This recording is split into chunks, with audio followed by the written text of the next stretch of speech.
Hi all, Raul Klingberg here. I thought I'd do a down and dirty video here before I start making tubing. Give you a little preview of the setup for manufacturing the tubing and give you a quick tour of the workbench associated with it. Um, what you see here is I have a spring-loaded system here, the cork at the other end, a little ratchet, and this puts the tube up at waist level for me. I think we can get my waist in there. There we go. Um, it allows me to rotate the tube in one direction, and the ratchet keeps it from going back the other direction. And this is very handy for making the composite tubing. I can prep the cloth on this table back here, and then transfer it over to the tube and wrap it nice and tight as I rotate the tube. Makes it much easier to wrap the peel ply and the shrink wrap at the end also. And I've set this up so it's attached on the front of my long workbench here, my workstations. It just goes in with a few screws and removable for when I don't need it. I'm going to make 3 pieces of tubing over the next couple of days, so we're set up and ready to go on that. I completed this workbench maybe a month ago, something like that. It's 2x4s, 4x4 legs. It has 3-inch diameter urethane wheels on it. And I just bought a standard 10-foot long Formica type countertop, got it at Home Depot. Nice and smooth, glue doesn't stick to it. Got a nice backstop on it so all your tools and so forth aren't rolling off the back. I have it set up with a long power strip on the back side so that I can hook up all of my tools that I use on a regular basis, the drill press, the saw, the sander, so that they always have power available. These are not fastened to the workbench. I can move them around as needed to make more room, or get them off the workbench if I need the workbench clear for doing other work. The vise is bolted down at the end, and I got a little light here that I can move around with me if I need to see a little bit better. So I found this to be a great setup. It was fast to do, inexpensive. I did put in a bottom shelf. You got to have some 2x4s down here to stabilize the legs, so I figure I might as well put in a shelf. And the shelf is home to the oven that I use for curing the tubing. There's a little room for a few other hand tools down here and other supplies, and some equipment laid in on top. Of course, you always got to haul that stuff out to use the oven, which I'll be doing shortly.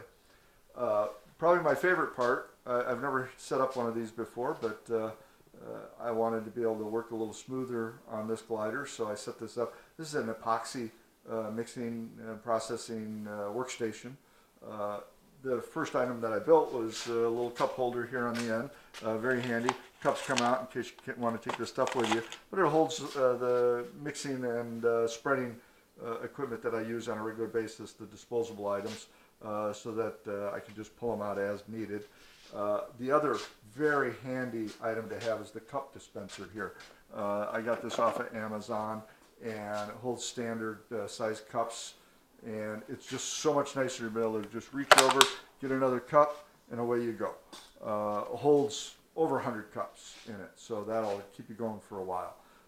Next we have a paper towel holder that I found on Amazon that I thought was just really nifty. It's a paper towel holder and a shelf on top. And you see that shelf was just large enough to get all of my regular adhesives that I use. I got 5-minute epoxy up there, structural adhesive, CA, got some urethane glue, and my regular laminating resin in the quart bottle there.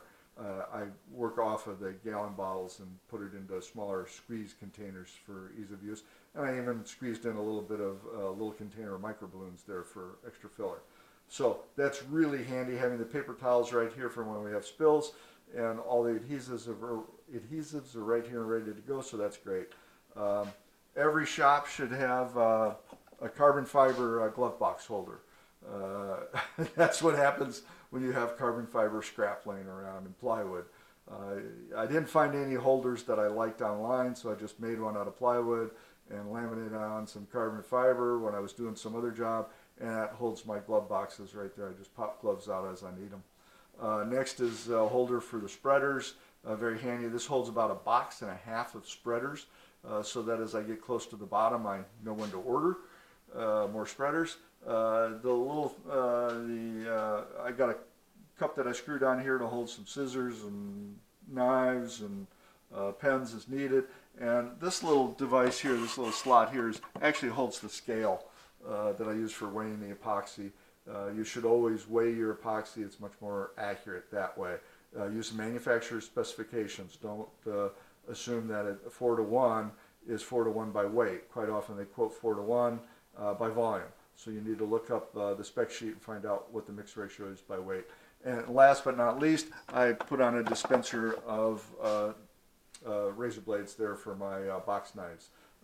Real handy to have it right there. You just slide on a new blade whenever you need it.